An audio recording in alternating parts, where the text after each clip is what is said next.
हमारी आज की कहानी है भाग्य का लिखा ही मिलता है।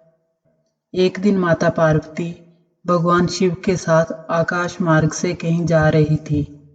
आकाश मार्ग से जाते हुए उन्होंने एक परिवार को देखा। उस परिवार में 3 सदस्य थे, घर का मुखिया, उसकी पत्नी और उनका एक बच्चा। उन्होंने उस परिवार की स्थिति को देखा। परिवार की दयनीय स्थिति को देखकर माता पार्वती जी को उस परिवार पर दया आ गई। माता पार्वती ने भगवान शिव से अनुरोध किया कि प्रभु, आप तो सर्वशक्तिमान हैं, आप इन पीड़ितों का कल्याण क्यों नहीं करते। माता पार्वती का प्रश्न सुनकर भगवान शिव उत्तर में मुस्कुराए और बोले, देवी, ये स्थिति उनका भाग्य है और इन्हें अपने भाग्य का फल तो भोगना ही पड़ेगा। फिर भी जैसा आप कहें, मैं वैसे ही इनको सहायता प्रदान कर सकता हूँ। आप बताइए, आप क्या चाहती हैं। माँ पार्वती के कहने पर भगवान शिव उन तीनों को एक एक वरदान देने के लिए राजी हो गए। भगवान शिव माँ पार्वती के साथ परिवार के समक्ष प्रकट हुए। उन्होंने सबको अपनी इच्छा के अनुसार वरदान मांगने के लिए कहा।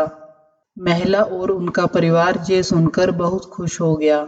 सबसे पहले महिला ने अपने लिए वरदान की विनती की और बोली कि भगवान, आप मुझे दुनिया की सबसे सुंदर महिला बना दें। यह सुनकर प्रभु तथास्तु कहते हैं और वह महिला एक सुंदर युवती में बदल गई। ये देखकर उसका पति मन ही मन सोचने लगा कि इतना सुंदर होने के बाद मेरी पत्नी मुझे छोड़कर चली जाएगी। उससे अपनी पत्नी की खुशी सहन नहीं हो पा रही थी। अब वरदान मांगने की बारी उस महिला के पति की थी। उसके पति ने वरदान मांगते हुए भगवान शिव से कहा कि भगवान, मेरी पत्नी को एक राक्षसी बना दो।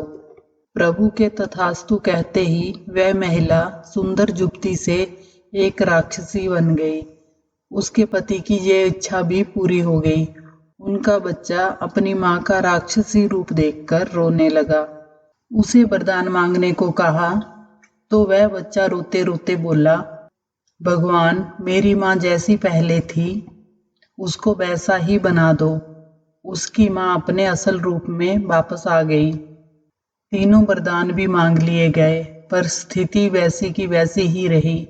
वहां से लौटते हुए भगवान शिव ने माँ पार्वती से कहा कि हम चाहें तब भी मनुष्य के भाग्य को नहीं बदल सकते।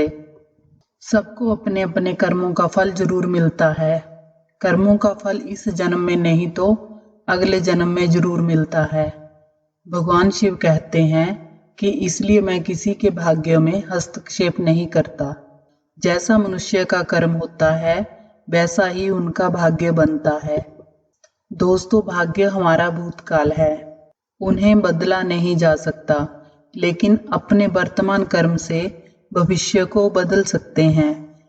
इसलिए वर्तमान में हम जो भी कर्म करते हैं उन्हें सोच समझकर करना चाहिए। आपको ये कहानी अच्छी लगी हो तो वीडियो को लाइक करें, चैनल को सब्सक्राइब करें। धन्यवाद।